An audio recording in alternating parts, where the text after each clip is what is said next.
Hi friends and families எல்லோரும் எப்படி இருக்கீங்க? இன்றைக்கி சண்டே ஸ்பெஷல். நம்ம வீட்டில் மார்னிங் பிரேக்ஃபாஸ்ட் என்னென்னு பார்க்கலாமா? இன்றைக்கி இங்கே என்னென்னு பார்த்தீங்கன்னா ராகி சேமியாவை நாங்கள் எப்படி பண்ணுவோங்கிறத உங்கள் கூட நான் ஷேர் பண்ணிக்கிறேன். ஃபஸ்ட்டு எங்கள் ஃபேமிலிக்கு 3 பாக்கெட் ராகி சேமியா நாங்கள் எடுத்துப்போம்.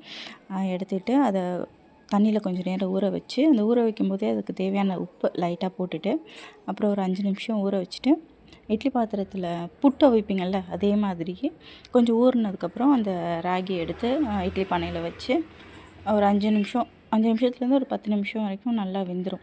பேசிக்காக நாங்கள் எப்படி ராகி சேமியா சாப்பிடுவோம் அப்படின்னா, ராகியில் தேங்காய் போட்டு, சீனி போட்டு, அதில் லைட்டாக நெய் விட்டு நாங்கள் சாப்பிடுவோம். இல்லை உங்களுக்கு இந்த டேஸ்ட் பிடிக்கல அப்படின்னா, நீங்கள் இந்த வெந்த ராகி எடுத்துகிட்டு அதில் லைட்டாக எண்ணெய் வச்சு கடுகு உளுத்தம் பருப்பு போட்டு, வெங்காயம் பச்சை மிளகாலாம் போட்டு உப்புமா மாதிரி கூட சில பேர் பண்ணி சாப்பிடுவாங்க. ஆனால் எங்களுக்கு அந்த டேஸ்ட் பிடிக்காது. இங்கே குட்டி பசங்களாம் இருக்கிறதுனால இதுதான் பிடிக்கும். காலையிலே நட்ஸு ஜூஸ் சாப்பிட்டதுனால பாப்பா இன்றைக்கி சாப்பிடலை, தம்பி மட்டும்தான் சாப்பிட்டுட்டான். மேடத்துக்கு குட்டி பாக்ஸில் எடுத்து அவங்களோட பேக்கில் வச்சாச்சு. சர்ச்சுக்கு மேடம் ரெடியாகி இருக்காங்க. இன்றைக்கி சர்ச்சில் சண்டே சர்வீஸ் போகுதில்ல, அதனால் நாங்கள் இப்போ சர்ச்சுக்கு கிளம்பிட்டோம்.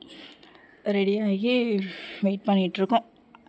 பாப்பாவும் தம்பியும் முன்னாடி சர்ச்சுக்கு போயிட்டுருக்காங்க. சர்ச்சில் நாங்கள் போகிறதுக்குள்ளேயே பிரசங்கம் ஆரம்பிச்சிட்டாங்க.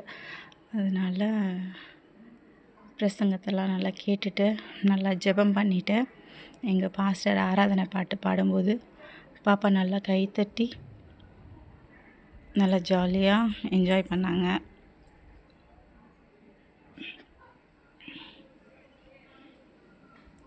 அப்படியே முடிச்சுட்டு அத்தையும் மாமாவும் மீன் மார்க்கெட்டுக்கு போய் இன்றைக்கி பாறை மீன், நண்டு, அப்புறம் இந்த சங்கரா மீனுன்னு சொல்லுவாங்கள்ல, துள்ளுக்கண்டை மீன், அந்த மீனெல்லாம் வாங்கிட்டு வந்தாங்க. வாங்கிட்டு வந்து மீனை குழம்பு வச்சாச்சு. நண்டை கிரேவி மாதிரி பண்ணிட்டாங்க.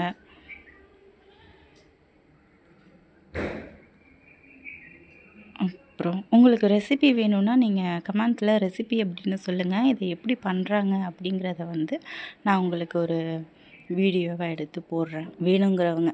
அப்புறம் சாதம் போட்டு சாப்பிட்டுட்டு இன்றைக்கி சண்டே சூப்பராக போச்சு. இனிமேல் ரெஸ்ட்டு தான். தேங்க்யூ.